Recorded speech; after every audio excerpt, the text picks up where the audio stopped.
dessert menus. She placed a fresh bottle of Barolo on the table, careful not to let the glass clink against the surface. The man at the head of the table didn't look up, his attention fixed on the leather portfolio spread before him. Alexander Bellini. Even if the manager hadn't briefed the staff with hushed urgency about tonight's guest, Lucia would have recognized power when she saw it. He wore a charcoal suit that probably cost more than she made in 6 months, tailored so perfectly it seemed molded to his frame. Dark hair swept back from a face that belonged on old Italian statues, all sharp angles and commanding presence. His eyes, a deep brown that caught the light when he shifted, scanned documents with the kind of focus that made everything else in the room fade into background noise.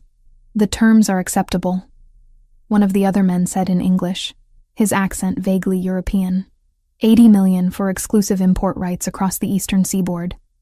Your family will handle distribution through existing channels. Lucia refilled water glasses, her movements mechanical. She'd served hundreds of business dinners in her 3 years at Vittorio. This one looked no different from the others, just men in expensive suits making deals that would never touch her world. "The vineyard contracts are here," another man added, sliding papers across the table. "Signed by the producers in Tuscany. Everything is legitimate."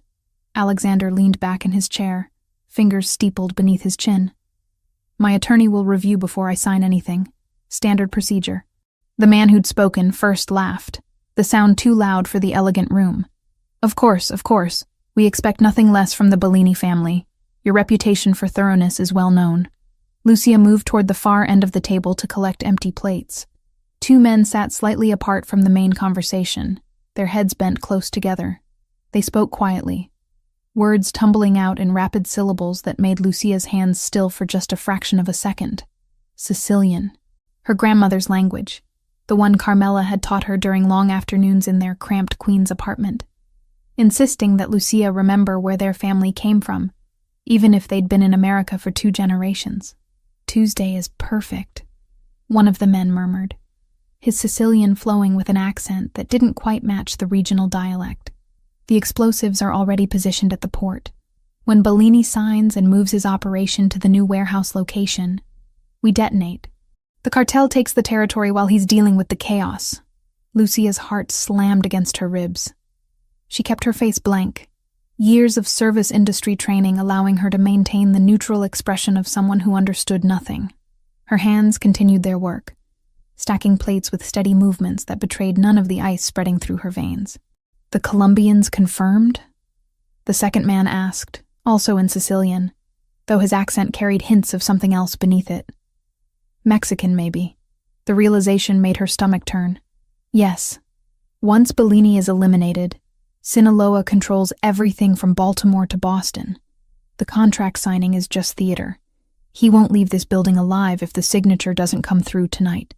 Lucia's mind raced. These weren't Italian businessmen. They were cartel members posing as legitimate wine importers, and Alexander Bellini had no idea he was walking into a trap.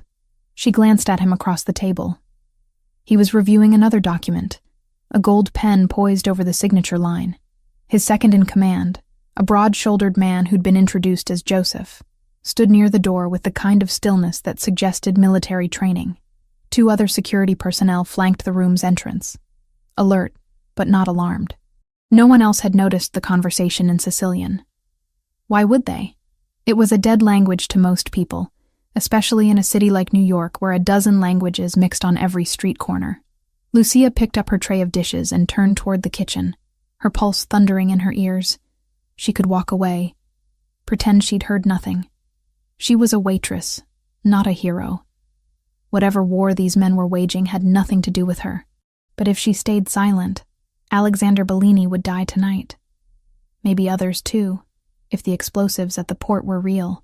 Her grandmother's voice echoed in her memory, words spoken during one of their last conversations before Carmela passed away 3 years ago. "We don't turn away from people in danger, Lucia. Our family survived because strangers showed courage when it mattered. You carry that same blood." Lucia set the tray down on the service cart near the wall and picked up the wine bottle she'd opened earlier. Her hands trembled slightly as she approached Alexander's chair, the weight of what she was about to do settling over her like a physical presence. "Excuse me, sir." she said quietly, her voice steady despite the adrenaline coursing through her. "May I refresh your glass?" Alexander glanced up, his dark eyes meeting hers for the first time that evening. Something in his gaze shifted, a flicker of attention that suggested he actually saw her rather than just acknowledging her presence. "Please," he said. Lucia leaned in, angling the bottle over his glass. Her mouth was close to his ear, close enough that her whisper would carry to him alone. She switched to Sicilian, the words flowing with the same fluency her grandmother had drilled into her since childhood. "It's a trap. Don't sign anything. They're planning to kill you tonight." Alexander went absolutely still. Thepin in his hand stopped moving. The small muscle in his jaw flexed once, the only visible reaction to her words. His eyes cut to her face, searching, analyzing. Lucia straightened, moving the bottle away as if she'd simply poured his wine. Her heart hammered so violently she was certain everyone in the room could hear it.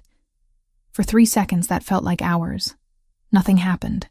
Then Alexander set down his pen with deliberate care and pushed back from the table slightly, his posture shifting from relaxed businessman to something far more dangerous. "Gentlemen," he said, his voice carrying the kind of quiet authority that made everyone stop talking immediately. "I've reconsidered. This deal moves too fast for my comfort.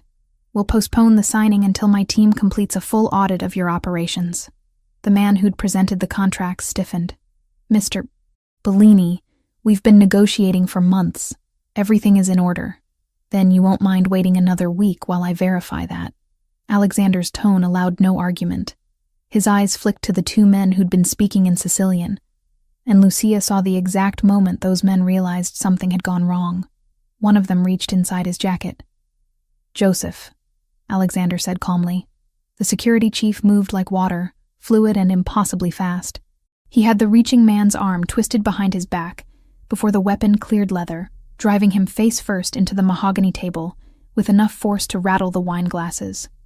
Chaos erupted. The second Sicilian-speaking man lunged toward Alexander, but 2 more security personnel materialized from positions Lucia hadn't even noticed, intercepting him mid-stride. Chairs crashed backward. One of the other businessmen shouted something in Spanish, confirming Lucia's suspicions about the cartel connection.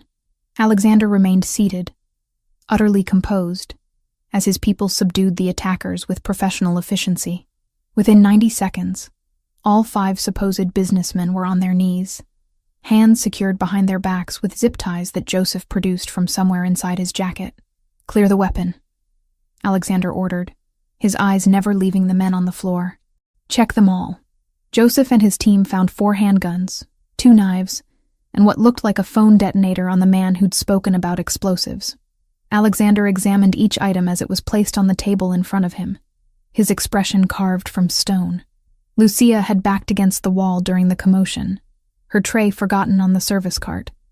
She pressed her palms flat against the cool plaster, trying to steady her breathing. Alexander's gaze found her across the room. He stood in one fluid movement and crossed the distance between them in 3 strides. Up close, he was taller than she'd realized, easily 6'2" or 6'3". The air around him seemed to vibrate with controlled violence barely held in check. "What's your name?" he asked, his Sicilian carrying the authentic Palermo accent of someone who'd grown up speaking it. "Lucia," she managed. "Lucia Grant. You speak Sicilian." It wasn't a question, but she nodded anyway. "My grandmother taught me. She was from a village near Palermo. And you understood what they said?" "Yes." Her voice came out steadier now. "They're not wine importers. They're cartel. Sinaloa, I think, based on the accent underneath the Sicilian. They mentioned explosives at the port and taking territory after you signed the contract. This was supposed to be an ambush." Alexander studied her face with an intensity that made her feel exposed, as if he could see past her server's uniform to every secret she'd ever kept. "You could have stayed silent, pretended you heard nothing." "I could have," Lucia agreed. Her grandmother's face flashed through her mind again. "But I didn't." Something shifted in Alexander's expression, not quite a smile, but a softening around his eyes that suggested approval. He turned to Joseph, switching back to English. "Get Marco on the phone. Tell him to check the new warehouse at the port. If there are explosives, I want them found and disarmed within the hour. On it, boss. Joseph already had his phone out, stepping away to make the call. Alexander returned his attention to the men on the floor. Sinaloa cartel. Interesting choice, gentlemen. You're a long way from Mexico. The man who'd led the negotiations spat blood onto the hardwood floor. You're already dead, Bellini. This territory belongs to us now. You just don't know it yet. I disagree. Alexander's voice remained conversational, almost pleasant. But we'll have plenty of time to discuss your mistakes. Joseph, call our friends at the precinct. Tell them we have a gift for them. Multiple weapons charges, conspiracy to commit murder, attempted fraud. That should keep them occupied while we have a longer conversation about their employers. Lucia watched the scene unfold with a strange sense of detachment, as if she were observing from outside her own body. 10 minutes ago, she'd been a waitress worried about whether Table 7 needed more bread. Now she stood in the middle of what was clearly a mob operation, having just saved the life of one of New York's most powerful crime bosses, Miss Grant. Alexander's voice pulled her back to the present. Don't leave yet. We need to talk. It wasn't a request.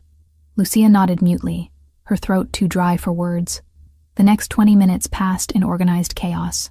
Police arrived with surprising speed, though the officers who entered the private dining room greeted Joseph by name and seemed unsurprised by the scene they found. The supposed businessmen were led away in handcuffs, still protesting their innocence despite the weapons and detonator sitting in evidence bags. Through it all, Alexander orchestrated everything from his position at the table, making calls on a slim black phone, issuing quiet orders that were followed without question. Lucia remained where he'd told her to stay, watching this man command an invisible empire with nothing more than tone and presence. Finally, Joseph returned from the hallway, where he'd been coordinating with someone on his phone. Marco found them, boss. 3 devices positioned throughout the new warehouse, just like she said. Bomb squad is handling it now, but Marco estimates they had enough explosives to level the entire building and take out half the block. Alexander's jaw tightened, the only visible reaction to the news that he'd been hours away from a catastrophic attack. His eyes found Lucia again, and this time she saw something she hadn't expected in those dark depths. Gratitude. And beneath it, a spark of interest that had nothing to do with business. Clear the room, he told Joseph. Everyone out except Miss Grant. The security team filed out efficiently, closing the heavy wooden door behind them with a soft click. Suddenly, the private dining room felt much smaller, the air between Lucia and Alexander charged with an energy she couldn't quite name. He gestured to one of the chairs at the table. Sit, please. Lucia crossed the room on legs that felt disconnected from her body and lowered herself into the chair, acutely aware of how out of place she looked in her server's uniform surrounded by the wreckage of the interrupted business deal. Alexander took the seat beside her rather than across the table, close enough that she could smell his cologne, something expensive and understated with notes of sandalwood and citrus. You saved my life tonight, he said quietly. Do you understand that? Lucia swallowed hard. I just did what anyone would do. No. The word came out flat, final. Most people would have pretended they heard nothing. Self-preservation is a powerful instinct, especially when crime families and cartels are involved. But you chose to warn me anyway. Why?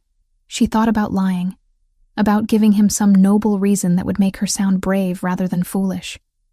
But something in his gaze demanded honesty. My grandmother always said we don't turn away from people in danger. That courage matters, even when it's scary. Lucia twisted the small gold earrings her grandmother had given her, a nervous habit she'd never broken.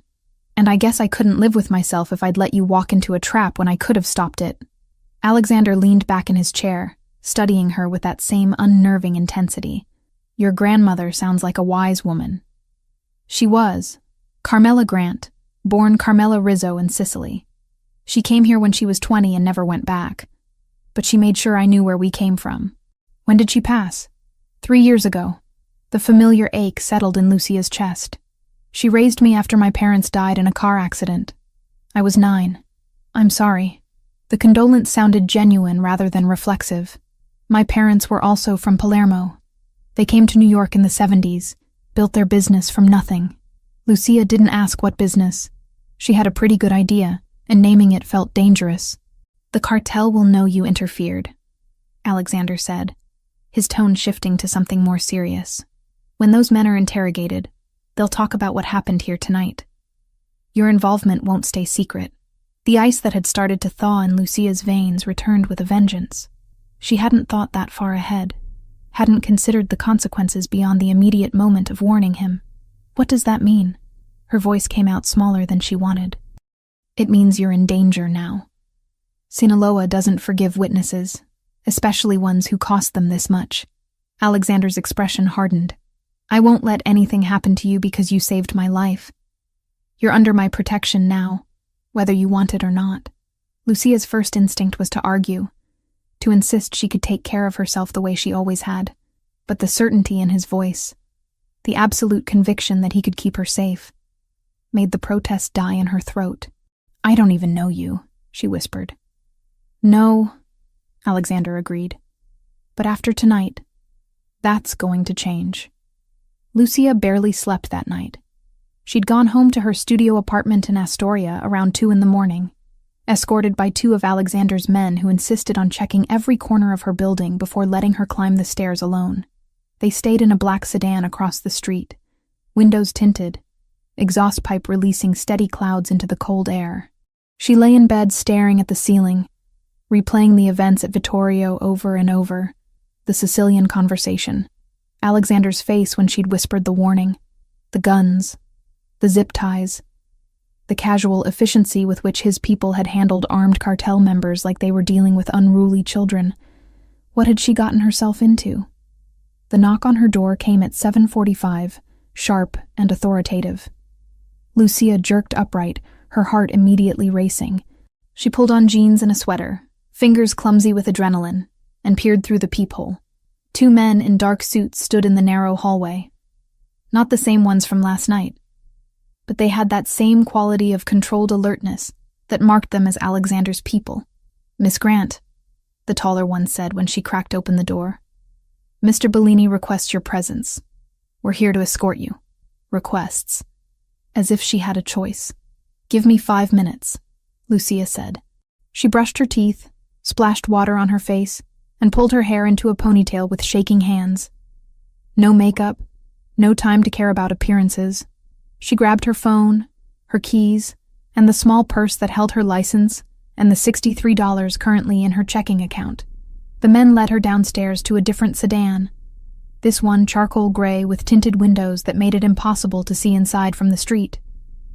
Lucia slid into the back seat, the leather cold even through her jeans. They drove in silence.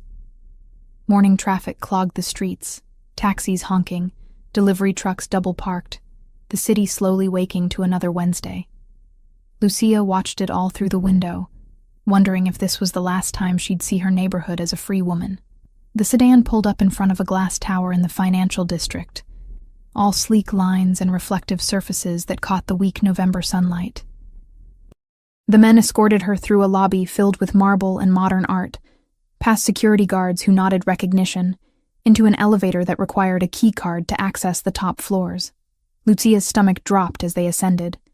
42 floors, according to the digital display. The doors opened onto a reception area that looked like something from an architecture magazine, minimalist furniture, floor-to-ceiling windows, abstract paintings that probably cost more than her car. A woman in her 30s with sharp eyes and an expensive suit looked up from behind a glass desk. "Miss Grant, Mr. Bellini is expecting you."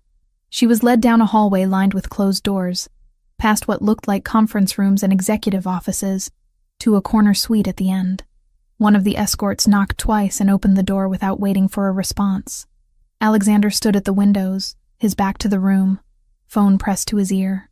He wore another impeccable suit, this one navy blue, his hair still damp from a recent shower. The office was massive, easily twice the size of Lucia's entire apartment, dominated by a desk that looked carved from a single piece of dark wood. "I don't care what it costs," Alexander said into the phone, his tone flat and final. "I want every port facility checked by tonight. If you find anything else, you call me immediately." He ended the call and turned. His eyes found Lucia immediately, sweeping over her casual clothes and bare face with an assessment that felt both thorough and strangely non-judgmental. "Sit," he said, gesturing to one of the leather chairs facing his desk. Lucia sat. The escorts left, closing the door behind them with a quiet click that felt ominous. Alexander moved around his desk but didn't sit. He leaned against the front edge, arms crossed, studying her with the same intensity he'd shown last night. "How much do you know about the Sinaloa cartel?" he asked without preamble. "Only what I see on the news. Drugs, violence, Mexico." Lucia's voice came out steadier than she felt. "Why? Because they put a price on your head last night." The words hit like a physical blow. Lucia gripped the arms of the chair, her knuckles going white. "What?" "The men we arrested talked. They always do, eventually." Alexander's expression remained neutral, but something in his eyes suggested anger beneath the calm surface. "They reported back to their handlers before the police took them. Your description, your name from the restaurant's employee records, everything. Sinaloa doesn't forgive witnesses, especially ones who cost them an $80 million operation and a foothold in New York." Lucia's mouth went dry. "I'm just a waitress. I don't know anything else about their operation. I can't hurt them. You already did. And in their world, that's enough." Alexander's jaw tightened. "I'm not telling you this to scare you, though you should be scared. I'm telling you because you need to understand the situation. These people will find you. It's not a question of if, but when. You have maybe 24 hours before they locate you, and when they do, they won't be interested in conversation." Panic clawed up Lucia's throat. She forced it down, forced herself to think. "Then I'll leave, disappear. I can be on a bus to somewhere by this afternoon." "Where?" Alexander's question was gentle, but pointed. "You have family somewhere?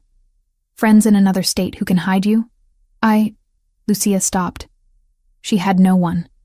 Carmela had been her only family, and the friends she'd made over the years were casual acquaintances at best. People she'd shared shifts with but never let get close. "I'll figure it out." "You won't have time to figure it out." Alexander straightened, his full height suddenly imposing in the quiet office. "But I can protect you. I have resources, safe locations, people who can keep you alive while we handle the cartel problem." "Why would you do that?" The question burst out before Lucia could stop it. "You don't owe me anything. I just did what anyone should do. But most people wouldn't have." Alexander moved closer, stopping a few feet from her chair. "You saved my life, Miss Grant. In my world, that creates a debt. More than that, you're in danger specifically because you helped me. I don't let people suffer for loyalty, especially not someone like you. Someone like me," Lucia repeated, almost laughing. "A waitress who speaks Sicilian? Someone brave enough to speak up when it mattered." His gaze held hers. "That's rare, valuable, and I protect what's valuable." The way he said valuable made something flutter in Lucia's chest, a sensation she firmly pushed aside. This wasn't about attraction or interest. This was about survival. "What does protection mean exactly?" she asked. "A secure location where the cartel can't reach you. Security personnel to ensure your safety. Time for my people to handle the threat permanently." Alexander returned to his desk, pulling a manila folder from the top drawer. "I'm offering you a choice. You can accept my help, or I can arrange for you to leave the country. New identity, passage to Italy, enough money to start over somewhere Sinaloa won't look." He slid the folder across the desk. Inside, Lucia found a passport with her photo, but a different name, Anna Russo. Plane tickets to Rome dated for tomorrow morning. A bank card, with what looked like a substantial balance based on the paperwork clipped to it. "You made these overnight?" she asked, stunned. "I have people who handle such things." Alexander's tone suggested this wasn't unusual for him. "The passport will pass any inspection. The money is clean, untraceable. You could be in Italy by tomorrow afternoon, completely off their radar." Lucia stared at the documents, her mind spinning. A new life. A fresh start in the country her grandmother had left behind. Free from danger. Free from the cartel. Free from everything she'd built here. "No," she heard herself say. Alexander's eyebrows rose slightly. "No?" "No." Lucia pushed the folder back across the desk. "I'm not running away from my life because some criminals are mad I interfered with their plan. I've worked for everything I have here. It's not much, but it's mine. I'm not giving that up." For a long moment, Alexander simply looked at her. Then something that might have been respect flickered across his face. "You understand they will try to kill you. I understand you said you could protect me." Lucia met his gaze directly. "So protect me. But I'm not leaving New York." Alexander leaned back in his chair, a small smile tugging at the corner of his mouth. "You're either very brave or very foolish. Maybe both." Lucia managed a shaky smile of her own. "My grandmother would probably say I inherited her stubborn streak. Tell me about her." The request surprised Lucia. "We have time, and I'd like to know more about the woman who taught you to speak like you're from Palermo."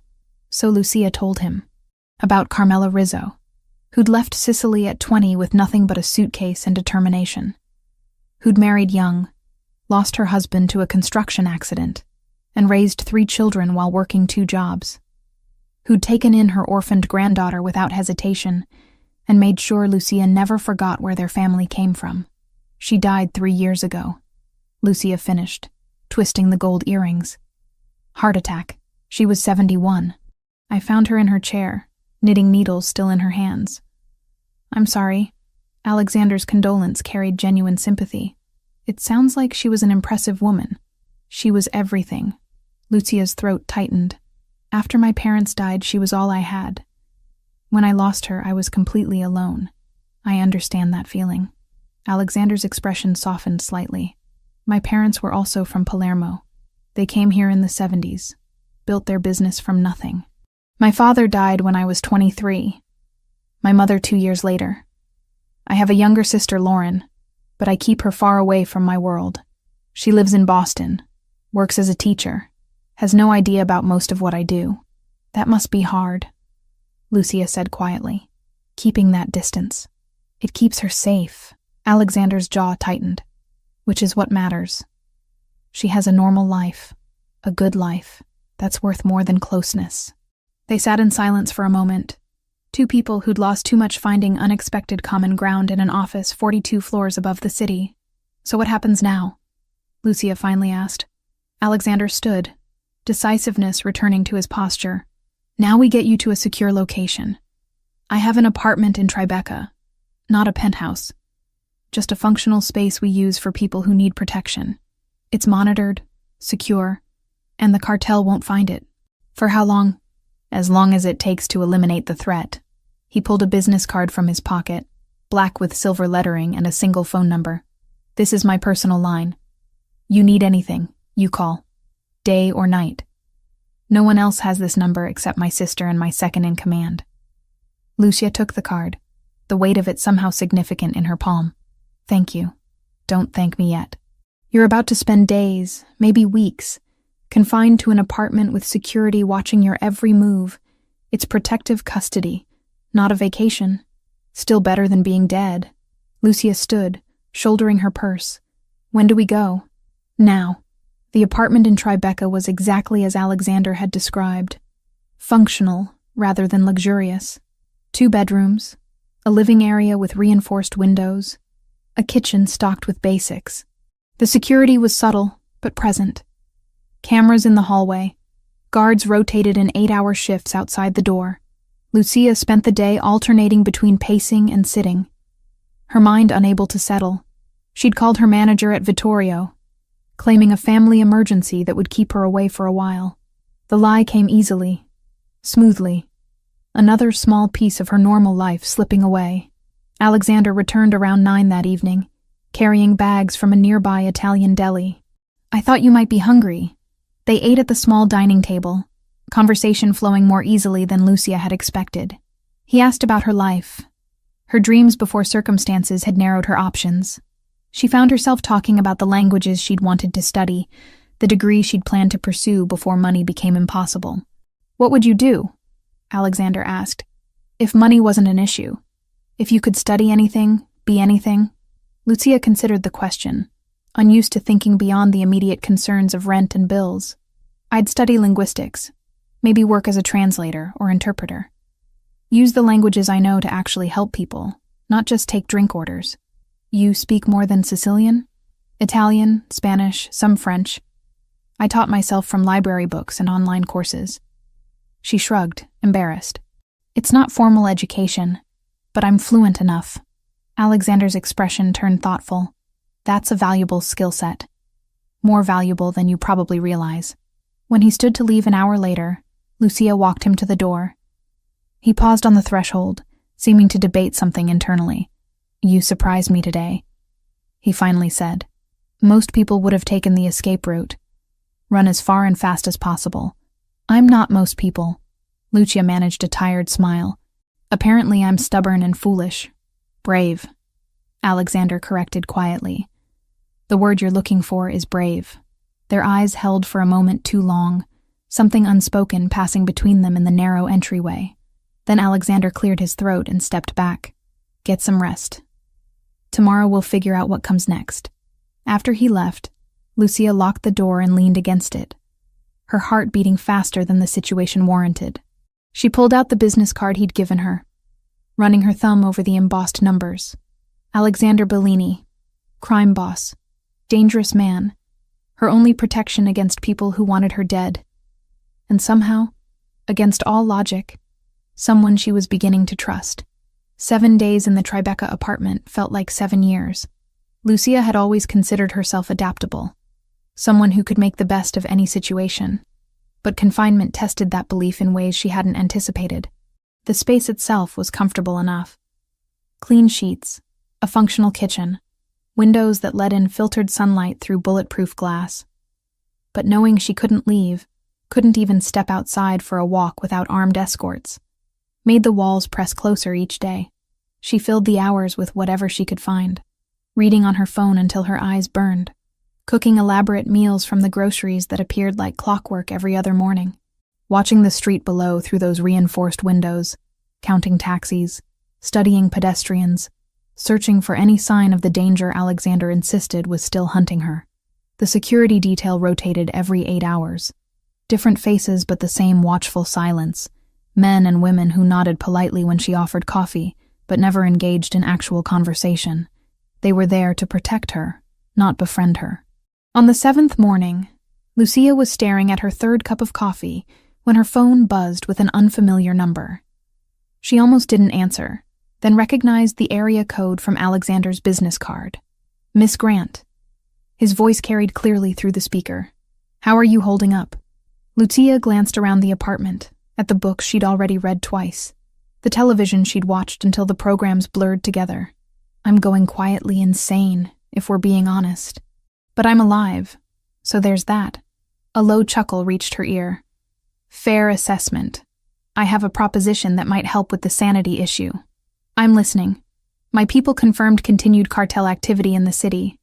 They're looking for you, which means you need to stay protected. But you don't need to stay idle. He paused. I have several meetings scheduled this week with Italian suppliers, legitimate business contacts for the import company. I need a translator who understands not just the language but the cultural context. Someone who can read between the lines. Lucia's pulse quickened. You want me to work for you? I want to put your skills to use while you're under my protection. The meetings will be in secure locations. You'll have security the entire time. And it gives you something productive to do, besides count ceiling tiles. What kind of meetings? Olive oil importers from Tuscany today. Wine distributors from Piedmont on Thursday. All legitimate operations. Nothing that would put you in danger beyond what already exists. His tone shifted slightly. This isn't charity, Lucia. I genuinely need someone with your language abilities. Most translators I hire are competent, but they miss nuances. You wouldn't. The use of her first name sent an unexpected warmth through her chest. She pushed it aside, focusing on the practical aspects. Where would these meetings happen? My office, conference rooms in neutral buildings, a few restaurant locations I control. You'd never be exposed or vulnerable. And you'd be compensated properly, not as a favor, but as an employee. Lucia walked to the window, pressing her palm against the cool glass. Below, the city moved in its endless rhythm. Delivery trucks, business people with coffee, dog walkers navigating crowded sidewalks. Life continuing while she remained frozen in place. When's the first meeting? She asked. 2 hours. I'll send a car. The offices of Bellini Import Solutions occupied 3 floors of a building in Midtown, far more corporate and legitimate-looking than Lucia had expected. Glass-walled conference rooms, assistants typing at sleek desks, the hum of normal business operations that could have belonged to any successful company. Alexander met her in the lobby himself, dressed in a charcoal suit that made his dark eyes appear even more intense. "Thank you for coming. Thank you for giving me something to do besides memorize wall textures." Lucia had dressed in the most professional clothes the security team had retrieved from her apartment. Black pants and a cream blouse that felt inadequate next to the expensive fabric surrounding her. "You look fine." Alexander's gaze swept over her once, quick and assessing. "The Tuscany delegation arrives in 20 minutes. 3 representatives from a family-owned olive grove that's been producing oil for 6 generations. They speak English but prefer Italian for business discussions. They're also very traditional, very proud. Respect matters more than anything." "Understood." He led her to a conference room where Joseph was already setting up laptops and presentation materials. The older man nodded at Lucia with something that might have been approval. "She knows what she's doing," Alexander told Joseph. "Let her work." The Italians arrived precisely on time, 3 men in their 50s and 60s wearing suits that had clearly been tailored in Europe. They greeted Alexander with warm handshakes and careful formality, then turned curious eyes on Lucia when Alexander introduced her. "This is Lucia Grant, my translator for today's meeting. She speaks Italian and Sicilian fluently." The oldest of the 3, a man with silver hair and weathered hands, addressed her directly in rapid Italian. "Your family is from Italy, Signorina?" The honorific meant miss, but it felt like a test. "My grandmother came from Sicily," Lucia replied in the same language, matching his regional accent without thinking. "A small village near Palermo. She made sure I learned properly. Not the broken Italian Americans usually speak." Something lit in the old man's eyes. "Ah, a true daughter of Sicily. Your grandmother taught you well. I am Antonio Ricci, and these are my brothers, Marco and Giuseppe. We are very pleased to meet you." The tension in the room immediately softened. What could have been a formal, guarded negotiation transformed into something closer to a conversation between family. Antonio and his brothers relaxed in their chairs, their Italian flowing more freely as Lucia translated back and forth between them and Alexander. But she did more than simply convert words. When Antonio used a phrase that referenced an old Tuscan saying about quality versus quantity, Lucia didn't just translate literally. She explained the cultural context to Alexander, the deeply held belief among traditional producers that rushing meant sacrificing excellence. When Alexander proposed distribution terms, Lucia softened the language slightly, framing it in a way that emphasized partnership rather than transaction. The Ricci brothers responded with enthusiasm rather than the defensive posturing that had apparently stalled previous negotiations. 2 hours later, they had a preliminary agreement that Joseph described as the best terms anyone had managed to extract from the notoriously difficult Ricci family in 5 years of trying. Antonio clasped Lucia's hands as they prepared to leave. "You have a gift, Signorina. Miss, not just for language, but for understanding people. Your grandmother would be very proud." After the Italians departed, Alexander turned to Lucia with an expression she couldn't quite read. "You were remarkable. I just translated." "No." He shook his head. "You read them, understood what mattered to them, and adjusted the conversation accordingly. That's not translation. That's negotiation at a level most people never achieve." Warmth flooded Lucia's cheeks. "My grandmother always said language is about connection, not just words." She was right. Alexander checked his watch. "It's nearly 7. Have you eaten?" "Not since breakfast. There's a place in the West Village I think you'd like. Nothing fancy, just good food and quiet atmosphere." He paused. "Consider it a professional dinner. We can discuss how the other meetings this week should be structured." Lucia knew she should probably decline, maintain some kind of boundary between her situation and whatever this was becoming. But the thought of going back to that apartment, to the silence and the waiting, made the decision easy. "I'd like that." The restaurant occupied a narrow brownstone on a tree-lined street, the kind of place tourists would walk past without noticing. No sign outside, just a discreet number above an unmarked door. Alexander led her through to a back room where half a dozen tables were scattered across worn wooden floors.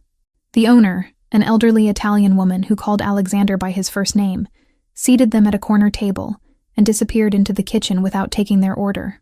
"She'll bring whatever she made today," Alexander explained. "Maria doesn't believe in menus. You eat what she cooks or you go somewhere else. My grandmother was the same way." Lucia smiled at the memory. "She'd spend all day making Sunday dinner and get offended if you didn't eat 3 helpings of everything." "Did you cook with her?" "Every weekend. She taught me to make sauce from scratch, to roll pasta by hand, all the old recipes her mother had taught her." Lucia traced the grain of the wooden table with one finger. "After she died, I couldn't bring myself to make any of it. Too many memories." Alexander nodded slowly. "I understand that. My mother's kitchen was her domain. After she passed, my sister tried to cook her recipes, but it never tasted right. Like something essential was missing beyond just the ingredients." Maria returned with wine, a deep red that tasted like earth in summer. Then came plates of food, simple preparations that showcased quality ingredients. Grilled vegetables, fresh mozzarella, bread still warm from the oven. They ate and talked, the conversation flowing between personal history and present circumstances. Lucia told him about her dreams of studying languages. The scholarship applications she'd filled out before her grandmother's medical bills consumed what little savings they had. "I worked at a coffee shop in college," she explained. "Took night classes when I could afford them. Made it through 2 semesters before the money ran out completely. After Carmela died, I had to drop out and work full-time just to cover rent." "That's when you started at Vittorio?" "No, I worked at 3 other restaurants first. Vittorio was actually a step up. The pay was better and the clientele tipped well if you kept your head down and didn't cause problems. Until you decided to cause a very specific problem by saving my life." Lucia met his gaze across the table. "I'd do it again, even knowing what it cost me." "Why?" Alexander leaned forward slightly. "You lost your job, your apartment, essentially, your normal life. Most people would regret that decision by now. Because letting you die would have cost me more." She struggled to articulate the feeling. "I would have lost myself, the person my grandmother raised me to be. Some things matter more than convenience or safety." Something shifted in Alexander's expression, a softening around his eyes that made him look younger, less guarded. "Your grandmother raised someone remarkable." Before Lucia could respond, Maria appeared with dessert, effectively ending the moment. But the warmth in Alexander's gaze lingered, even as the conversation shifted to safer topics. They were walking to the car an hour later when Lucia noticed the headlights. A dark sedan had been parked across the street when they arrived. Now it pulled away from the curb the moment they stepped outside, moving slowly in their direction. Alexander's hand found her elbow immediately, his grip firm but not painful. "Get in the car. Now." His driver already had the engine running, passenger door open. Lucia slid into the back seat as Alexander joined her, his body angling to shield hers from the street. Joseph appeared from somewhere, phone already at his ear. "We've got a tail," the driver said, his voice calm despite the tension crackling through the vehicle. "Black sedan, 2 occupants visible, following since we left Midtown." Alexander's jaw tightened. "Lose them. Don't let them track where we're going." The next 15 minutes passed in a blur of turns and acceleration. The driver navigated the city streets with precision, using traffic and timing to put distance between their car and the pursuing sedan. Lucia gripped the door handle, her heart hammering as they wove through intersections and doubled back on their route twice. Finally, after a series of turns that left Lucia completely disoriented, the driver spoke again. "Clear. They lost us near Union Square." But Alexander didn't relax. "They know she's mobile now. They'll be watching, waiting for another opportunity." He turned to Lucia, his expression grim. "The Tribeca apartment isn't safe enough anymore. They're actively hunting, which means we need better security." "Where then?" "I have a property in Greenwich, Connecticut. About 45 minutes from the city, gated, monitored, much harder to approach without being detected." He pulled out his phone, already typing. "We go there tonight. You pack whatever you need from the apartment, and we leave within the hour." Lucia wanted to argue, to insist this was too much, that she didn't want to be more in his debt than she already was. But the memory of those headlights, the deliberate way that sedan had followed them, silenced the protests. "Okay," she said quietly. Alexander's hand found hers in the darkness of the back seat, his fingers warm and steady. "I meant what I said. I won't let them hurt you." Lucia believed him. That should have frightened her more than the cartel did, this growing trust in a man whose world was built on violence and power. But sitting in that car, his hand wrapped around hers, she couldn't bring herself to care about the logic of it. She was safe. For now, that was enough to hold on to. 3 weeks in Greenwich felt like stepping into a different world. The property sat at the end of a private road, surrounded by mature trees that created a natural barrier from curious neighbors. The house itself was understated for someone of Alexander's means, a colonial-style home with cream-colored siding and black shutters, gardens that had been professionally maintained, but not ostentatiously designed. Lucia had expected something more fortress-like, all surveillance equipment and armed guards patrolling the perimeter. Instead, the security was subtle. Cameras hidden in landscaping, sensors embedded in the driveway, a team that rotated through a converted carriage house at the edge of the property, present but not intrusive. Her bedroom occupied the second floor, overlooking the back garden where late autumn had painted the remaining leaves in shades of rust and gold. The furniture was simple but well made, the kind of pieces designed for comfort rather than display. Someone had stocked the closet with clothes in her size, casual items that suggested whoever did the shopping understood she wasn't the designer label type. The first few days, Lucia barely saw Alexander. He commuted to the city for meetings, returning late in the evenings to disappear into his home office. She spent the time exploring the house, reading from the surprisingly extensive library, teaching herself to use the professional-grade espresso machine in the kitchen. On the 4th morning, she found Alexander already in the kitchen when she came downstairs. He stood at the counter in jeans and a navy sweater, the most casual she'd seen him, reading something on his tablet while coffee brewed. "Morning," he said without looking up. "I'm working from home today. Hope that doesn't bother you." "It's your house." Lucia moved to pour herself coffee from the pot he'd already made. "I'm the intruder here. You're a guest under my protection. Not the same thing." He finally glanced up, his gaze lingering on her for a moment before returning to the tablet. "Joseph is sending over contracts from 2 potential suppliers in Rome. I'll need your assessment of the language. Make sure nothing's buried in the translations we received. You want me to work on them today?" "If you're willing."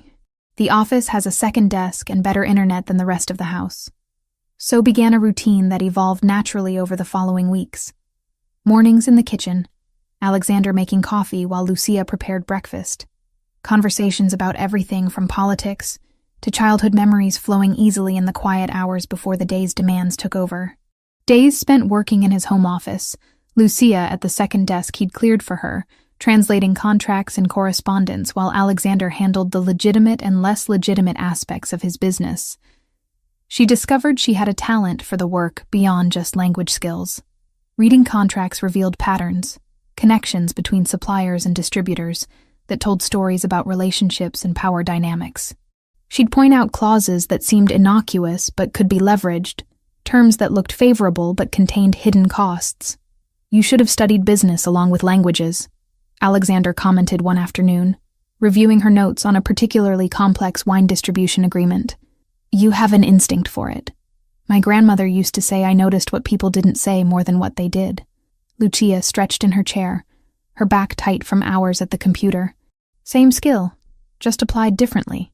It's valuable. More valuable than you probably realize." He closed the laptop and stood. "Walk with me. I need to clear my head and you've been staring at screens all day." The garden paths wound through what had probably once been formal landscaping, but had softened with time into something more natural. They walked in comfortable silence. The November air crisp but not yet bitter, leaves crunching underfoot.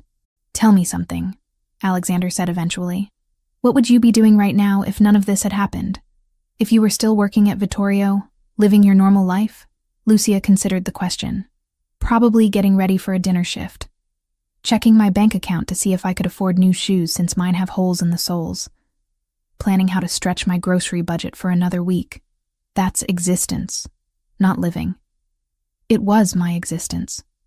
My life. She bent to pick up a particularly vibrant red leaf, twirling it between her fingers. I didn't hate it. It wasn't what I dreamed of. But I was independent, taking care of myself. That mattered. And now? Now I'm in a beautiful house, doing work I actually enjoy. But I can't leave without armed guards, and I'm here because someone wants me dead. She released the leaf, watching it spiral away in the breeze. I don't know what this is. Alexander stopped walking, turning to face her. It's temporary. The situation with the cartel, I mean. My people are working on it. Once it's resolved, you can go back to your life if that's what you want. Is it? Lucia met his gaze. What I want, I mean. Do I get a say in any of this? You've always had a say. I'm not keeping you prisoner. Aren't you? The words came out sharper than intended. I'm grateful for the protection, truly. But let's not pretend I have real freedom here. I go where you say, when you say, with whoever you assign to watch me. My entire life is in your hands. Alexander's jaw tightened, because the alternative is you dead in an alley somewhere. Forgive me for prioritizing your survival over your independence. I'm not ungrateful. I just want to understand what happens when this is over. Do I go back to being a waitress? Do I disappear with that fake passport you made? What's the endgame here? I don't know. The admission seemed to cost him something. I haven't thought that far ahead because right now, keeping you alive is the only thing that matters. Before Lucia could respond, his phone buzzed. Alexander glanced at the screen, his expression immediately hardening. I need to take this. We'll continue this conversation later. He strode back toward the house, already speaking rapidly into the phone in Italian. Lucia followed more slowly, that familiar feeling of being adrift settling over her again. That evening, Alexander's sister arrived unannounced. Lucia was in the kitchen preparing dinner when she heard voices in the foyer. A woman's laugh followed by Alexander's lower tones. She wiped her hands on a towel and moved to the doorway. The woman embracing Alexander was petite, maybe 5'3", with the same dark hair and brown eyes but softer features. She wore jeans and a Boston University sweatshirt, canvas bag slung over one shoulder, looking nothing like the polished professionals Lucia had seen in Alexander's office. You said you'd visit last month, the woman was saying, poking Alexander in the chest. Then last week. I figured if you wouldn't come to me, I'd come to you. Lauren. Alexander's tone carried warning and affection in equal measure. You should have called first. And give you time to tell me not to come? No chance. Lauren's eyes found Lucia hovering in the kitchen doorway. Oh, you have company. I didn't realize. I'm sorry. This is Lucia Grant, Alexander said, his hand moving to the small of Lauren's back, gently pushing her forward. Lucia, my sister Lauren, who apparently doesn't understand boundaries, says the man whose entire business is crossing boundaries. Lauren extended her hand to Lucia with a warm smile. It's nice to meet you. Alex never has guests here, so you must be someone special. Heat crept up Lucia's neck. I'm working for your brother temporarily. He's been kind enough to let me stay here while some business issues get resolved. Business issues. Lauren's gaze flicked to Alexander with obvious skepticism. Right. And I'm the Queen of England. Lauren. Alexander's voice carried clear warning now. Fine. I'll behave. Lauren sniffed the air. Something smells amazing. Are you cooking? Just pasta with vegetables. Nothing fancy. Lucia gestured back toward the kitchen. There's plenty if you'd like to stay for dinner. I'd love to. The meal passed pleasantly, Lauren filling the conversation with stories about her students, the chaos of teaching middle school, the apartment she'd recently moved into in Cambridge. She had an easy warmth that made Lucia relax despite the awkwardness of the situation. Alexander watched them interact with an expression Lucia couldn't quite read, something between contentment and concern. After dinner, Lauren insisted on helping with dishes, while Alexander took a call in his office. The moment he left the room, Lauren turned to Lucia with sharp intelligence in her eyes. So, what's really going on here? I told you. I'm working for him and needed a safe place to stay. Lucia. Lauren's tone was gentle but firm. I haven't seen my brother in 6 months. He never works from home, never has people stay here. This place is his sanctuary from everything else in his life. So either you're in serious danger and he's protecting you, or something else is happening. Maybe both. Lucia dried a plate slowly, debating how much to share. The danger part is true. I witnessed something I shouldn't have, and now the wrong people want to make sure I can't testify. And Alex is keeping you safe. Yes. Lauren nodded, filing away the information without pressing for details she clearly knew better than to ask about. He's good at that. Keeping people safe, I mean. Sometimes too good. He thinks if he controls every variable, nothing bad can happen to the people he cares about. I'm not sure I qualify as someone he cares about. I'm more of an obligation. You're in his house, eating dinner at his table, working in his office. Lauren's gaze was knowing. My brother doesn't do obligations here. This is where he comes to get away from all that. If you're here, it's because he wants you here. The words settled into Lucia's chest, warm and unsettling in equal measure. Lauren stayed through the weekend, sleeping in one of the guest rooms, filling the house with energy it had lacked before. She and Lucia fell into easy companionship, cooking together, walking the garden paths, talking about books and travel and the lives they'd imagined for themselves before reality intervened.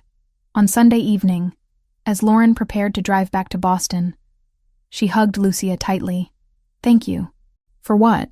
For whatever you're doing that makes him look less lonely. Lauren pulled back, her eyes serious. Alex has been alone in ways that have nothing to do with company. He keeps everyone at a distance because he thinks that's what protects us. But you're here, and he's different, present. That's not nothing. After Lauren left, the house felt quieter, emptier. Lucia found Alexander in his office, staring at his computer screen without really seeing it. Your sister is wonderful, she said from the doorway. She's a menace, but affection softened the words. Did she interrogate you about being here? She was curious. I didn't tell her anything specific. Good. The less she knows about my world, the safer she is. He turned in his chair to face Lucia fully. She likes you. Lauren doesn't like people easily. The feeling is mutual. They stood in silence for a moment, something unspoken hanging in the air between them. Then Joseph appeared in the hallway behind Lucia, his expression grim.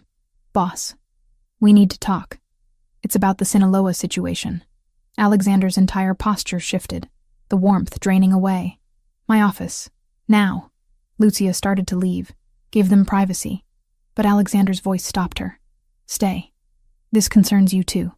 Joseph closed the door behind them, pulling out a tablet that he set on Alexander's desk. We got intelligence from our contact in Newark. The cartel is changing tactics. They're not going after Lucia directly anymore. What do you mean? Alexander's voice was dangerously quiet. They're planning to hit your operations instead. 3 simultaneous attacks on distribution points in Jersey, Queens, and the Bronx. Maximum damage to force your hand. Force my hand how? Joseph's gaze flicked to Lucia, then back to Alexander. They're going to demand you hand her over in exchange for backing off. They want to make it too expensive for you to protect her. Make you choose between one witness and your entire empire. Lucia's stomach dropped. When? We don't have an exact timeline. Could be days, could be a week. But it's coming. Alexander stood abruptly, pacing to the window. Double security on all locations. Move the high-value inventory to secondary sites. I want surveillance on every approach route to our facilities. Boss, even with all that, if they hit 3 places at once, we're going to take losses. Significant losses. Joseph's tone was careful. The question is whether the losses are worth it. Are you suggesting I give them what they want? I'm suggesting we consider all options. No. The single word cut through the room like a blade. Absolutely not. I don't negotiate with cartels, and I don't sacrifice people under my protection. We prepare for the attacks, we defend what's ours, and we make them regret ever targeting my operations. This could turn into a war, Joseph warned. Full scale, messy, with bodies in the street kind of war. Then that's what it becomes. Alexander's voice was ice. Set up a meeting with the families in Boston and Philadelphia. If Sinaloa wants to play this game, they'll find out what happens when they go against the entire eastern seaboard. Lucia stood frozen as Joseph nodded and left the room. Alexander remained at the window, his back to her, shoulders rigid with barely contained fury. You're going to start a war. she said quietly. Because of me. No. They started this war when they tried to ambush me, and then decided to hunt someone who saved my life. He turned, and the raw intensity in his eyes made her breath catch. This isn't your fault, Lucia. Don't take responsibility for their choices. But if I wasn't here, if you just gave them what they wanted, you could avoid all of this. Alexander crossed the room in 3 strides, stopping close enough that she had to tilt her head back to meet his gaze. Is that what you think? That your life is worth less than some money and territory? I think a lot of people could die because I overheard a conversation, and hundreds more would have died if you'd stayed silent. His hands came up to frame her face, thumbs brushing her cheekbones. You saved my life, Lucia. You gave me information that prevented a catastrophic attack. I'm not going to repay that by throwing you to the wolves. Why? The question came out as barely more than a whisper. Why does it matter so much to you? Alexander's expression shifted. Something vulnerable breaking through the controlled exterior. Because you're not just an obligation or a witness to protect. You haven't been for weeks now. Then what am I? Someone who made me remember that not everyone in my world is calculating angles and playing power games. Someone who speaks her mind and makes terrible coffee and gets genuinely excited about olive oil contracts. His voice dropped lower. Someone who brought something real into a life that hasn't felt real in longer than I can remember. Lucia's heart hammered against her ribs. Alexander, I know this is complicated. I know the timing is terrible and the situation is impossible. But I need you to understand that I'm not doing this out of obligation or pride or business strategy. His forehead touched hers, his breath warm against her skin. I'm doing this because the thought of them hurting you makes me willing to burn everything down.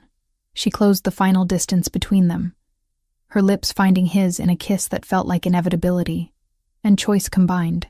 He responded immediately, one hand sliding into her hair while the other wrapped around her waist, pulling her closer. It wasn't the explosive, passionate collision from movies. It was deeper than that. Quieter. A recognition of something that had been building between them for weeks, finally finding expression. When they finally broke apart, both breathing harder, Lucia rested her forehead against his chest. This is a terrible idea, she murmured. Probably the worst I've ever had. Alexander's arms tightened around her. But I'm done pretending it's not happening. They stood like that for a long moment, wrapped in each other while outside the window, darkness settled over Greenwich, and somewhere in the city, a cartel planned their next move. The storm was coming, but for now, in this quiet office with autumn wind rattling the windows, Lucia let herself believe that maybe, just maybe, they'd find a way through it together. 2 weeks after that kiss in Alexander's office, Lucia woke to winter sunlight streaming through the bedroom windows in Greenwich. The relationship between them had shifted into something both easier and more complicated. Stolen moments in the morning over coffee, his hand finding hers during walks through the frost-covered garden, conversations that stretched late into the night about everything and nothing. But the danger hadn't disappeared. If anything, it had grown more urgent. By early December, the city had sharpened at the edges. Darker mornings, colder wind, longer shadows that seemed to follow her into every room. Lucia found Alexander in his office on a gray December morning, phone pressed to his ear, his expression carved from stone. She paused in the doorway, recognizing the tone he used when dealing with serious business. I don't care what it costs you, he was saying. The cartel is moving against my operations, which means they're moving against the stability of the entire Eastern Corridor. You want chaos spilling into your territory when they think they can take whatever they want? A pause. Then, good. I'll have Joseph send the details. We coordinate everything through secure channels from now on. He ended the call and pinched the bridge of his nose, exhaustion clear in the lines around his eyes. Boston? Lucia asked quietly. Philadelphia, actually. That's the 3rd call this morning. Alexander set the phone down. I've been working on this for 10 days now, trying to get the other families on board with a coordinated response. It's like herding cats, except the cats all have their own armies and trust issues. Lucia crossed the room to stand beside his desk. Are they agreeing? Finally, yes. Boston came around last week. Philadelphia just confirmed this morning. We'll have support if the cartel makes their move. He reached for her hand, pulling her closer. But it's a delicate alliance. Everyone wants assurances, guarantees, favors in return. Politics even in warfare. What kind of favors? Territory adjustments, percentage points on certain operations, protection agreements for their people if things go sideways. Alexander's thumb traced circles on the back of her hand. Nothing I'm not willing to give if it means we have the strength to push Sinaloa back permanently. Lucia had been spending her days doing more than just translating contracts. Alexander had given her access to communications his people intercepted, messages in Spanish and occasionally Italian that needed decoding. She'd discovered she had a talent for pattern recognition, connecting dots between seemingly unrelated conversations to build bigger pictures. That afternoon, while Alexander was on yet another negotiation call with Boston, Lucia sat at her desk reviewing the latest batch of intercepted messages. Most were mundane. Logistics about shipments and payments, the everyday business of criminal operations. But one conversation made her pause. Two men discussing a meeting. One voice she didn't recognize, speaking Spanish with a distinctly Mexican accent. The other had the harder edge of Colombian Spanish, subtle differences in pronunciation that her ear caught immediately. She played the audio 3 times, transcribing carefully, then cross-referenced with earlier intercepts. A pattern emerged. The same Colombian voice appeared in 5 different conversations over the past 2 weeks, always arranging meetings, always in Newark. Lucia pulled up the maps Joseph had shared, marking locations mentioned in the conversations.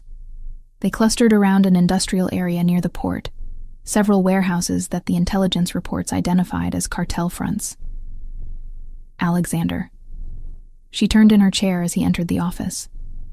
I found something. He crossed to her desk immediately, leaning over her shoulder to study the screen. What am I looking at? Intercepted communications over the past 14 days. This voice here, she played a clip, appears consistently. He's Colombian, high-ranking based on how others defer to him, and he's planning a meeting with the cartel leadership in Newark, at one of their warehouse fronts. Alexander's eyes narrowed. When? The conversations don't give an exact date, but based on the context, soon. Within the next week, maybe sooner. Lucia pulled up her notes. They're discussing terms for expanding cocaine distribution through the eastern seaboard. The Colombian is bringing product samples and new supply chain proposals. This is the connection we've been looking for. Alexander straightened, already pulling out his phone. If we can disrupt their supply relationship with the Colombians, we damage their operational capacity significantly. There's more. Lucia hesitated, then pushed forward with the idea that had been forming. I could get inside that meeting. Alexander's head snapped toward her. Absolutely not. Listen to me first. They'll need a translator, someone who speaks both Spanish and English fluently for business negotiations. The cartel leadership probably speaks decent Spanish, but the Colombians will want precision in their contracts. I could pose as a freelance translator, get hired through an intermediary. No.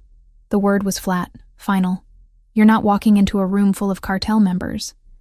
That's not even a consideration. But think about it practically.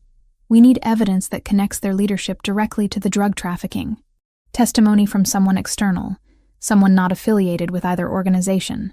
That's admissible in court in ways that your people's testimony wouldn't be. Alexander's jaw clenched. I have professionals who handle this kind of work. People trained for infiltration. Joseph didn't flinch. We tried placing one of ours in late October. He was made before he even reached the table. They're paranoid now. New faces get checked, questions get sharper, and anyone who hesitates doesn't get a second chance. Who all have accents that would mark them as American the second they opened their mouths. Lucia stood, facing him directly. I speak Spanish with neutral fluency. I can claim my family is from Argentina if anyone asks. Explain away any inconsistencies. And I understand both the language and the business context well enough to be convincing. The answer is no, Lucia. I'm not risking your life for intelligence. We can get other ways. What other ways? She pressed. You said yourself that the cartel has been careful, keeping their leadership insulated. This is an opportunity to get someone inside their operation who they won't suspect. They'll suspect everyone. These aren't amateurs. Which is exactly why they won't suspect a freelance translator hired through a legitimate channel. Lucia had spent the past hour thinking this through, anticipating his objections. But there's another reason this has to be someone external to your organization. Alexander crossed his arms, his expression dark. I'm listening. You said the cartel has been one step ahead of you multiple times. They knew about the warehouse at the port before you moved operations there. They knew your distribution schedule well enough to plan simultaneous attacks. She met his gaze steadily. Someone inside your organization is feeding them information. The silence that followed was heavy. Alexander's eyes went cold, the kind of cold that suggested violence simmering just beneath the surface. You're certain about this assessment? Not certain, but it's the only explanation that makes sense. Which means any operation you run internally is compromised before it starts. But someone from outside, someone they don't know about, someone they have no reason to connect to you, that could work. Alexander turned away, pacing to the window. She could see him working through the logic, fighting against it, even as he recognized the truth in her words. Even if what you're saying is accurate, he said without turning around, the risk is enormous. If they discover who you really are, if anything goes wrong, I can't protect you in there. I know. You could die, Lucia. Painfully. These people don't show mercy to infiltrators. I understand the stakes. She moved closer to him. But staying hidden forever isn't living. The cartel isn't going to stop hunting me just because time passes. They'll wait months, years if necessary, for an opening. The only way I get my life back is if their leadership is taken down completely. Alexander finally turned to face her. There has to be another way. If there is, we haven't found it. Lucia reached for his hand. You've been protecting me for weeks now, keeping me safe, giving me a place to hide. I'm grateful for that, truly. But I need to be part of the solution, not just the problem everyone's trying to manage. He studied her face for a long moment, conflict clear in his expression. You're not a problem. Then let me help end this. On my terms. Lucia, please. She squeezed his hand. I can do this. I know I can. But I need you to trust me. Alexander closed his eyes, and she could see the war playing out behind his controlled exterior. Protection versus pragmatism. Emotion versus strategy. Finally, he opened his eyes. I need to verify something first. If what you're saying about needing external testimony is true, if the FBI actually needs this kind of evidence, then we consider it. But I'm not making this decision without confirming every aspect. Who will you ask? I have a contact. Someone who owes me favors and won't ask too many questions. He pulled out his phone. But if I do this, if I even consider letting you walk into that meeting, we do it my way. Complete security protocols, extraction team on standby, audio surveillance, and the first sign of trouble, we abort. Non-negotiable. Agreed. The call took 20 minutes. Alexander spoke in careful code, discussing hypothetical situations and legal requirements. When he hung up, his expression was grim. The FBI has been investigating Sinaloa's eastern operations for 18 months. They have circumstantial evidence, but nothing solid enough for prosecution that would stick. They need direct testimony linking leadership to trafficking operations, preferably with documentation or recordings to support it. He set the phone down heavily. Your assessment was correct. An external witness with no criminal connections would be invaluable to their case. He exhaled slowly, as if weighing every word. They won't touch it without clean procedure, he added. Statements, recordings, chain of custody, everything has to be airtight, or it dies on a prosecutor's desk. Joseph says they can put you under limited use protections for what you say in character, but only if you stay inside the plan. Lucia felt relief and terror in equal measure. So we do this. We plan it carefully, meticulously. And if at any point I think the risk outweighs the potential gain, we stop. Alexander's gaze was intense. I mean it, Lucia. Your safety comes before any intelligence gathering or FBI cases. I understand. The next 5 days passed in intensive preparation. Joseph brought in members of Alexander's security team who had experience with undercover operations. They drilled Lucia on her cover story until she could recite it in her sleep. Anna Russo, freelance translator based in Hoboken, recently relocated from Buenos Aires. References available from 3 different translation agencies that Joseph's people had created overnight. They practiced her responses to common questions, taught her how to identify exits in unfamiliar spaces, gave her hand signals for communicating with the surveillance team that would be monitoring from outside the warehouse. She learned basic self-defense moves, enough to buy herself a few seconds if things went wrong. "Your goal isn't to fight your way out," the security instructor told her on the third day. "Your goal is to stay alive long enough for extraction. Make noise, create chaos. Give us the opening we need to get to you." Lucia practiced the emergency signal until her fingers cramped. A specific pattern of taps on any hard surface that would trigger immediate response from the team. Alexander watched most of the training sessions from the periphery, his presence a constant reminder of what was at stake. At night, back in Greenwich, they didn't talk about the operation. Instead, they existed in a strange suspended state, cooking dinner together, watching movies on the couch, maintaining normalcy that both knew was temporary. On the fifth night, the evening before the operation, Lucia couldn't sleep. She found Alexander in his office at 2 a.m, staring at surveillance photos of the Newark warehouse where the meeting would take place. "You should be resting," he said without turning around. "So should you." She entered the room, closing the door behind her. "Can't stop thinking about tomorrow? I'm reviewing exit routes, backup positions for the extraction team, contingencies for every scenario I can imagine." He finally looked at her. "And I keep coming back to the fact that I'm letting you walk into a building full of people who want you dead. You're not letting me do anything. This is my choice. Doesn't make it easier." He stood, crossing to where she waited.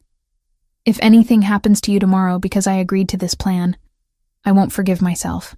Lucia reached up to cup his face, feeling the tension in his jaw.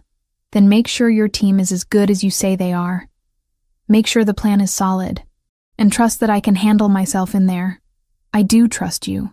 It's everyone else I don't trust." She pulled him down into a kiss, pouring everything she couldn't articulate into the contact. Fear, determination, affection that had grown deeper than she'd intended to allow. When they broke apart, his forehead rested against hers. "Come back to me tomorrow," he whispered. "Whatever happens in that warehouse, you come back." "I will." She meant it with everything she had. "I promise." They stood wrapped in each other as the clock ticked toward morning, toward the moment when Lucia would step into the role of Anna Russo and walk into the most dangerous situation of her life. Outside, winter wind rattled the windows. Inside, two people held onto each other against the uncertainty of what dawn would bring. The warehouse in Newark looked abandoned from the outside, exactly the kind of unremarkable industrial building that people drove past without a second glance. Rusted metal siding, cracked pavement in the parking area, a faded sign for a plumbing supply company that had probably gone out of business years ago. Lucia sat in the passenger seat of an unmarked sedan 3 blocks away, dressed in gray slacks and a coral blouse that projected professionalism without drawing attention.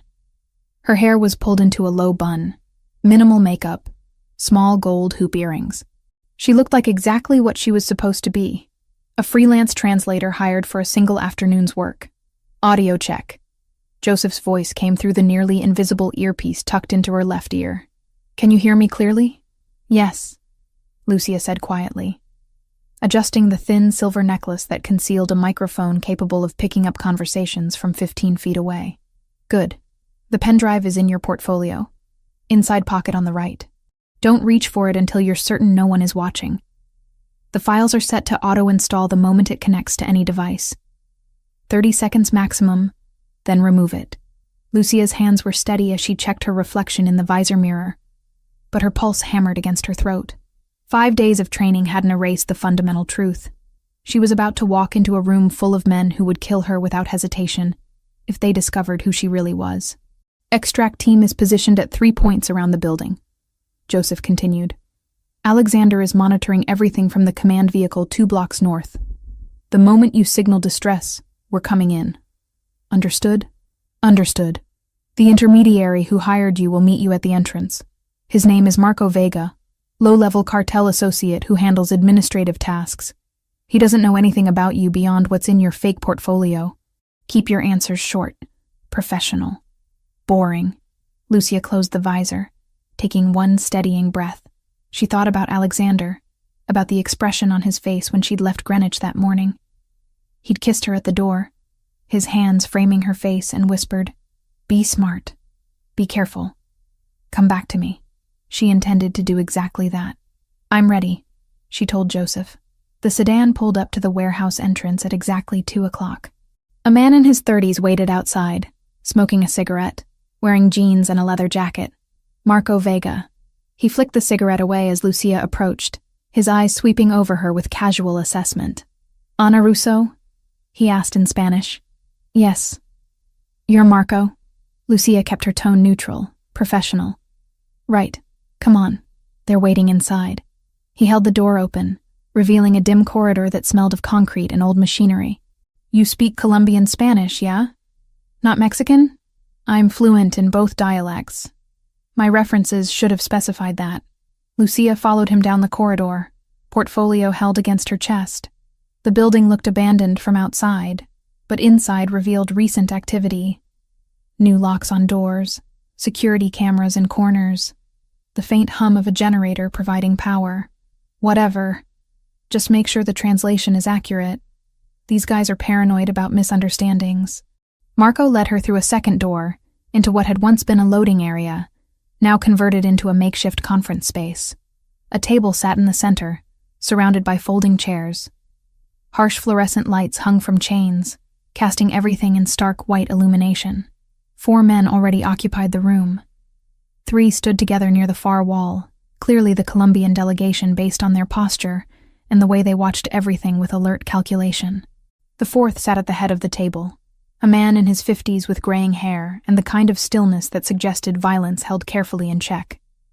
The cartel leader. Lucia recognized him from the surveillance photos Alexander's people had compiled. "This is the translator," Marco announced. "Ana Russo, from the agency." The leader's eyes found Lucia, assessing her thoroughly. "You come recommended?" "I've worked for several businesses in the area," Lucia replied in Spanish, keeping her voice steady. "My references are available if you'd like to verify." "That won't be necessary. We're on a tight schedule." He gestured to a chair positioned between the 2 groups. "Sit there. You translate everything exactly as it said. Nothing added, nothing omitted. We clear?" "Completely clear." Lucia took the indicated seat, setting her portfolio on the table in front of her. The pen drive felt like it weighed 1,000 pounds inside the inner pocket. One of the Colombians stepped forward, extending his hand. "Rafael Cortez. I represent suppliers from Medellin. These are my associates, Diego and Luis." Lucia shook his hand, noting the firmness of his grip, the expensive watch on his wrist, the tailored fit of his suit. This was someone high in the organization, not a middleman. "Shall we begin?" Rafael asked in Colombian Spanish, his accent pure paisa. For the next 40 minutes, Lucia translated negotiations that made her skin crawl. Cocaine shipments measured in tons, distribution networks spanning from Baltimore to Boston, payment structures involving millions of dollars.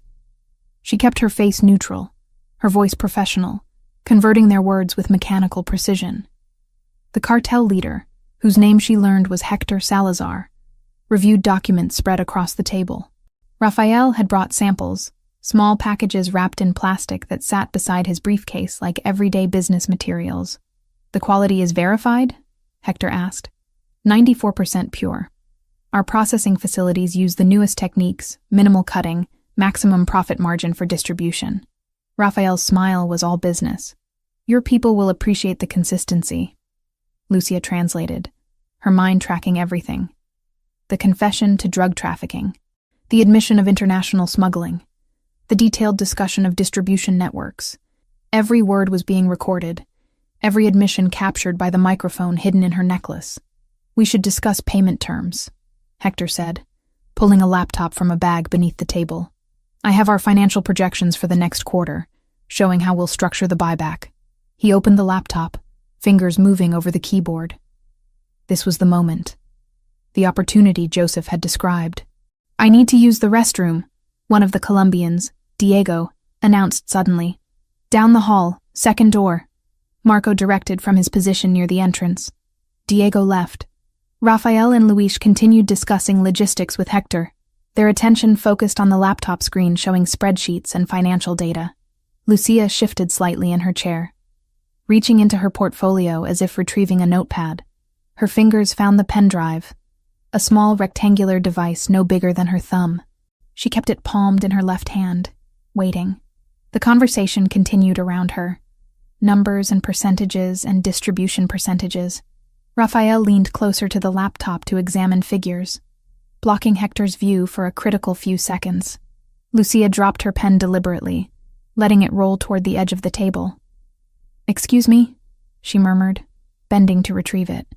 In the motion, her left hand moved beneath the table edge, finding the laptop's USB port by feel. The pen drive slid in smoothly, a barely audible click as it connected. She straightened, pen retrieved, heart hammering so violently she was certain everyone could hear it.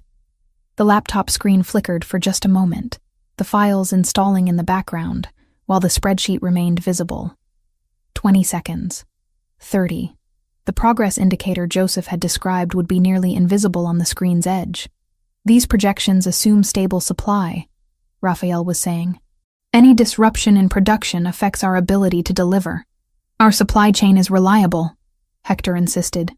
"We've maintained consistency for 18 months. 45 seconds. Lucia forced herself to breathe normally, to maintain her neutral translator expression.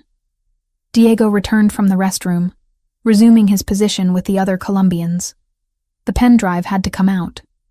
If they noticed it, if anyone looked at the right moment, the entire operation collapsed. Lucia cleared her throat softly. "Excuse me. I need to mark the contract sections for translation." "May I?" She gestured toward the papers on the table, closer to the laptop. "Go ahead," Hector said, without looking up. She leaned forward, her left hand disappearing beneath the table again. The pen drive slid free, back into her palm, then into her pocket in a single smooth motion. Her training had emphasized economy of movement. Nothing that would draw attention. The files were installed. The modified financial records showing systematic theft from the Colombian suppliers now resided on Hector's laptop, backdated to appear 6 months old, carefully crafted to suggest diversion of funds that Raphael's organization should have received. "Let's review the payment schedule one more time," Raphael said, pulling his own tablet from his briefcase. "I want to confirm our numbers match yours." Hector pulled up a different spreadsheet. Raphael and his associates studied their tablet, comparing figures. Lucia watched the moment unfold with growing dread and anticipation. The numbers wouldn't match. Couldn't match. Because the files on Hector's laptop now showed significantly different payment amounts than what Raphael's records contained. "Wait," Raphael's voice sharpened. "This shows 3.2 million for the September shipment. Our records indicate 3.8 million. "That's incorrect," Hector said, frowning at his screen. "We paid exactly what was invoiced. Show me the transfer documentation." Hector opened another folder on his laptop, clicking through files. With each screen, the discrepancies became more apparent. Payments that didn't match invoices. Transfers showing amounts different from what the Colombians had recorded. 6 months of systematic differences, all suggesting that Hector had been skimming from the top. "What is this?" Raphael's tone had gone ice cold. "You've been stealing from us?" "I haven't stolen anything. These are our accurate records." But Hector's confusion was genuine. Lucia could see it. He had no idea the files had been modified.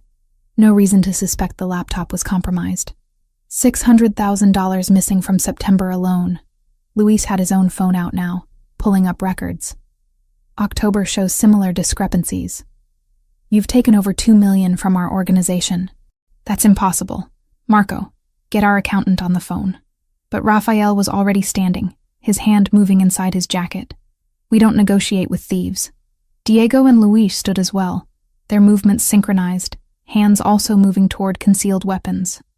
Marco had gone pale near the door, clearly realizing this business meeting was spiraling into something lethal. "You need to calm down," Hector said, his voice dropping into dangerous territory. "Whatever your records show, they're wrong. We can verify everything through our banks. Your doctored records mean nothing."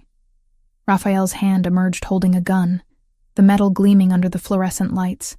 "You thought we wouldn't notice? That we'd just keep supplying while you robbed us?" Hector's chair scraped backward. His own weapon appeared from somewhere beneath the table, pointing directly at Raphael. "Put the gun down, now. Not until you explain where our money went." Lucia's hands moved to the edge of the table, tapping out the emergency pattern Joseph had drilled into her. 3 quick taps, pause, 2 taps, pause, 3 more. The signal transmitted through the microphone, reaching the extraction team positioned around the building.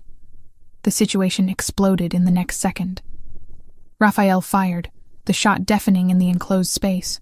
Hector dove sideways, returning fire. Diego and Luis had their weapons out, shooting at Marco, who'd pulled his own gun. The warehouse filled with the sharp crack of gunfire, the smell of cordite, shouting in Spanish and English. Lucia threw herself under the table, crawling toward the wall. Her training kicked in. Move, create distance, stay low, don't be a target. Bullets struck metal and concrete, ricocheting with terrifying whines. Glass shattered somewhere. Doors burst open with explosive force. New voices shouted commands in English. "Federal agents, drop your weapons. Hands where we can see them." Alexander's extraction team came through a side entrance simultaneously. Armed men in tactical gear moving with military precision.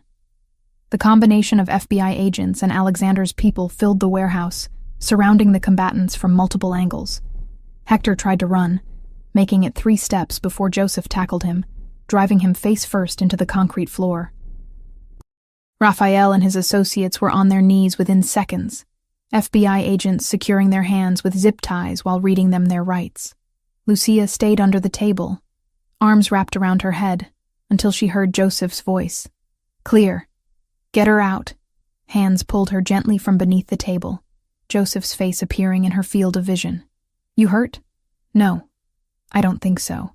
Her voice came out shaky, her ears still ringing from the gunfire. "Good. Let's move. We need you away from here before anyone starts asking questions the FBI can't answer." He guided her through the chaos, past federal agents processing the scene, past the Colombians being read their rights, past Hector Salazar cursing in Spanish as evidence bags were filled with the cocaine samples and documents scattered across the table. The unmarked sedan was running, door already open. Lucia collapsed into the back seat, adrenaline draining away and leaving her trembling. The driver pulled away from the warehouse immediately, taking side streets away from the growing cluster of law enforcement vehicles converging on the location. 2 blocks away, the sedan stopped beside a black SUV. The door opened and Alexander was there, reaching for her, pulling her out and into his arms in one motion.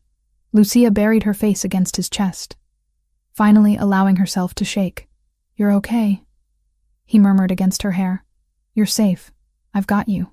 "It worked," she managed. "The files. The Colombians saw them. Everything worked." "I know. We heard everything." He pulled back just enough to check her face, her arms, verifying she was truly unharmed. "You did exactly what you were supposed to do. The FBI has everything they need. You coordinated with them?" 3 days ago. I provided copies of all our intelligence, the intercepted communications, financial documents connecting Hector to the trafficking operations. They've been investigating Sinaloa for months, but couldn't make arrests stick without concrete evidence and testimony from witnesses not connected to either organization. His hands framed her face. "You gave them exactly that. The recordings from today, combined with the physical evidence at the scene, the weapons charges, the cocaine possession. They have ironclad cases against everyone in that warehouse." Lucia leaned into his touch, exhausted and relieved in equal measure. "What happens now?" "Now we let the FBI do their job. Hector faces federal trafficking charges. The Colombians are charged with conspiracy and weapons violations. With their leadership arrested and their supply relationship destroyed, the cartel's eastern operations collapse. No money, no product, no organization to come after you. Are you sure? Joseph's people have been monitoring their communications all day. The moment news of the arrests hit, the cartel started pulling resources back west. They're cutting losses, not mounting rescue operations." Alexander's thumb brushed her cheekbone. "You're safe, Lucia. Really, truly safe. The threat is over." She kissed him, not caring that Joseph and the security team were watching from discreet distances. When they broke apart, she pressed her forehead against his. Take me home. Greenwich? Wherever you are? She managed a shaky smile. That's home now. In the following weeks, news broke in pieces. Federal indictments against Hector Salazar and 8 other high-ranking cartel members in New York and New Jersey. Seizure of $3 million in assets and 500 kilograms of cocaine. The complete dismantling of Sinaloa's East Coast distribution network. The Colombian suppliers publicly ended their partnership, releasing a statement about betrayal and theft that effectively destroyed any chance of the cartel rebuilding those connections. Lucia watched it unfold from the safety of Greenwich, working with Alexander on legitimate business contracts, while the FBI built their cases. Ana Russo disappeared from public record, a translator who'd been in the wrong place at the right time. Her testimony sealed as part of the federal investigation. And slowly, carefully, Lucia started believing she might actually get her life back. Not the life she'd had before, waiting tables and scraping by. Something better. Something real. Something she was building with a man who'd risked everything to keep her safe. The threat that had hung over her for months finally dissolved, replaced by the cautious hope of a future she could choose for herself. 3 months felt like a lifetime, and no time at all. Lucia stood in front of the full-length mirror in the Greenwich bedroom, adjusting the dress she'd chosen for tonight. The fabric was a rich amber gold that caught the light when she moved, fitted through the bodice before flowing into a skirt that ended just above her knees. Professional but elegant, confident without being flashy. She barely recognized herself. Not just the dress, or the way her hair had been styled in soft waves instead of her usual practical ponytail, but the expression on her face. The woman looking back at her stood differently, carried herself with a certainty that hadn't existed 4 months ago. "You look beautiful." Alexander appeared in the doorway, already dressed in a navy suit that fit him like it had been made specifically for tonight. Which it probably had been. "I look terrified," Lucia corrected, turning away from the mirror. "This is a huge event, and I keep thinking about everything that could go wrong." "Nothing will go wrong. You've planned every detail for weeks. The Sicilian producers are flying in specifically because they trust you. The buyers are excited about the product line. This is your success, Lucia. Own it." She crossed to where he stood, reaching up to adjust his tie, even though it was already perfect. "Our success. This only happened because you gave me the opportunity. I gave you the position. You earned everything else." His hand settled at her waist. "Director of International Relations at Bellini Import Solutions. A title you negotiated for yourself, with a salary you insisted be market rate, not inflated because we're involved. You've closed deals with 3 countries in 3 months that other people spent years failing to secure." Lucia had insisted on those terms when Alexander first offered her the job. No special treatment, no favors disguised as business opportunities. She wanted to succeed or fail based on her actual abilities, not because the boss was sleeping with her. She'd spent 1 sleepless night listing every obligation that would still be waiting when the danger was gone. Rent, utilities, the debts she'd been juggling since college, then walked into his office determined not to trade fear for dependence. "Market salary, my own office, complete autonomy over my division," she recited. "You agreed to everything. Because you were right to demand it. I respect you too much to patronize you with charity disguised as employment." Alexander kissed her forehead. "Besides, you've already proven the investment was worth it. The profit margins on the deals you've negotiated are significantly higher than what we had before." The job had turned out to be everything Lucia had hoped for, and more. She spent her days working with suppliers across Italy, Spain, and Argentina, negotiating import contracts for olive oils, wines, specialty foods. Everything was completely legitimate, the legal side of Alexander's business operations that had nothing to do with the darker aspects of his world. She'd traveled twice to Italy in the past 2 months, meeting with producers, touring facilities, building relationships that went beyond simple business transactions. Her fluency in Italian and understanding of cultural nuances made her invaluable in ways that pure business acumen couldn't replicate. The relationship with Alexander had evolved naturally alongside her professional growth. He spent half his time in Greenwich now, working remotely when possible, making the drive to the city only when absolutely necessary. They'd fallen into rhythms that felt domestic in the best way, cooking together, Morning runs through the neighborhood, evenings spent reading in comfortable silence. Lauren visited monthly, always with some excuse about needing to escape Boston, but really just wanting to check on her brother. She and Lucia had become genuine friends, texting throughout the week, planning trips to museums and theater shows when Lauren came to town. "We should go," Alexander said, glancing at his watch. "The car is ready." Before leaving, Lucia made one stop. The cemetery in Queens was quiet on a Thursday evening, most visitors already gone for the day. She found Carmela's headstone easily, a simple gray granite marker engraved with her grandmother's name and dates. Alexander waited near the car, giving her privacy. Lucia knelt beside the grave, running her fingers over the carved letters. "Hi, Nonna," she said quietly. "Grandma," the word that still made her throat tighten. "I know it's been a while since I visited. Things have been complicated." She smiled despite the tears threatening. "You'd be so proud. I'm using everything you taught me, the languages, the cooking, the courage to speak up when it matters. I have a real job now, one where I actually use my brain instead of just my ability to carry plates." She thought about the night at Vittorio, the moment she'd decided to warn Alexander. "I did what you always said. I didn't turn away from someone in danger, even though it was terrifying, and somehow that led to all of this, a life I never imagined I could have." Lucia placed the small bouquet of flowers she'd brought against the headstone. "I met someone. Alexander. He's complicated and dangerous and probably not who you would have chosen for me. But he's good to me, Nonna. He sees me as an equal. Pushes me to be better. Doesn't try to control me even when he's worried. I think you would have liked that about him." The evening breeze rustled through the trees. Lucia stood, brushing grass from her knees. "I'll come back soon, and I'll keep making you proud. I promise." She returned to the car where Alexander waited. He didn't ask what she'd said, just took her hand as they drove toward Manhattan. The event was being held at Vittorio, the same restaurant where everything had begun.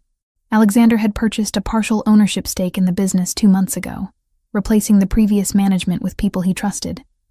He'd insisted on having the launch there despite Lucia's initial reluctance. "It's poetic," he'd argued. "You saved my life in that building. Now we're launching a new phase of our legitimate business there. Full circle." Of course, he'd also conducted extensive security checks on every employee, every vendor, every person who would be in the building tonight. Nothing was left to chance. The restaurant looked transformed from the last time Lucia had seen it. White lights strung through the dining room, elegant floral arrangements on every table, a string quartet playing soft classical music in the corner. The guest list included importers, distributors, restaurant owners, food critics, people who mattered in New York's culinary world. Lucia stepped out of the car, Alexander's hand steady at her elbow. Several people were already mingling in the entrance area, wine glasses in hand, conversations flowing in multiple languages. A few heads turned as they entered, recognizing Alexander immediately. "Mr. Bellini? Thank you for the invitation." A restaurant owner Lucia had met during negotiations approached, shaking Alexander's hand before turning to her. "And you must be Lucia Grant. I've heard wonderful things about your work. The Tuscan olive oil you sourced is exceptional. Thank you. I'm glad you're pleased with it." Lucia shook his hand, slipping into the professional persona she'd developed over the past months. Confident, knowledgeable, approachable. More introductions followed. Lucia worked the room naturally, switching between English, Italian, and Spanish depending on who she was speaking with. She discussed harvest conditions in Tuscany with one importer, explained the unique qualities of Sicilian wine with another, laughed at stories about difficult negotiations with a third.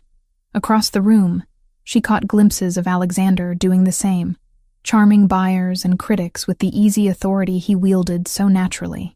But his eyes kept finding hers, checking in, making sure she was okay. "Lucia," a familiar voice made her turn. Maria, one of the servers she'd worked alongside 3 years ago, stood there with a tray of appetizers. "Oh my God, it really is you."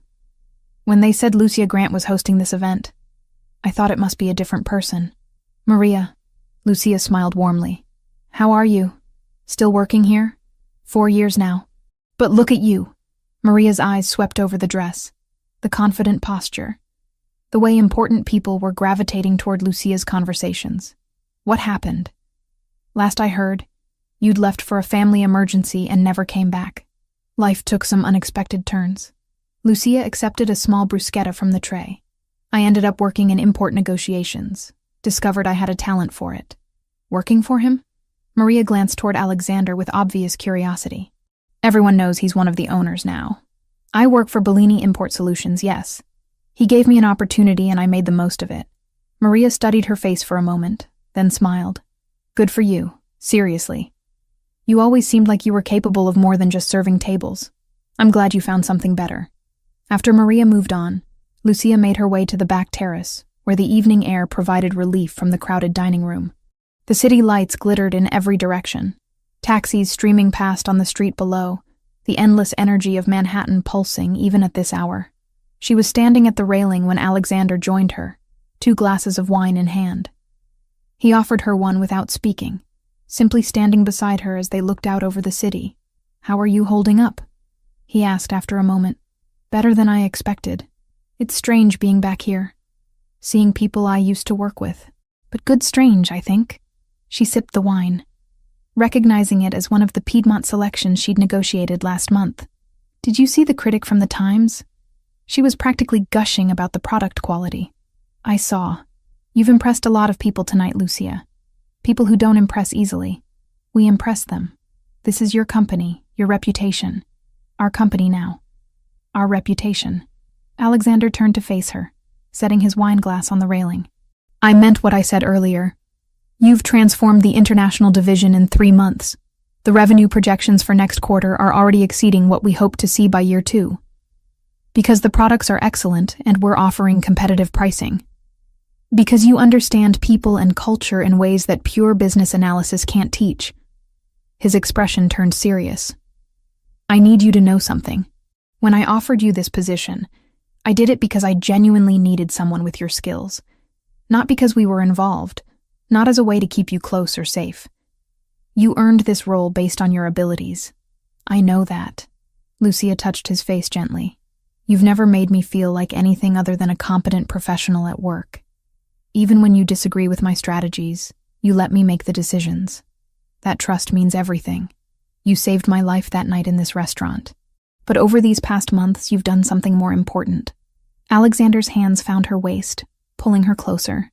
"You reminded me that building something real, something legitimate, can be more satisfying than all the power and territory I've fought to control for years. You're building an empire without violence. That's what your sister said she always hoped you'd do. I'm building a life, a real one, with someone who sees me as more than just the boss of a criminal organization." He kissed her softly. "Thank you for taking a chance on me, Lucia, for trusting that I could be more than what I was. Thank you for letting me be exactly who I am without trying to change me or protect me so much I can't function." She rested her forehead against his. "We're good together. Not perfect, but good. Better than good." Alexander pulled back slightly. "I know it's only been a few months since all the chaos settled,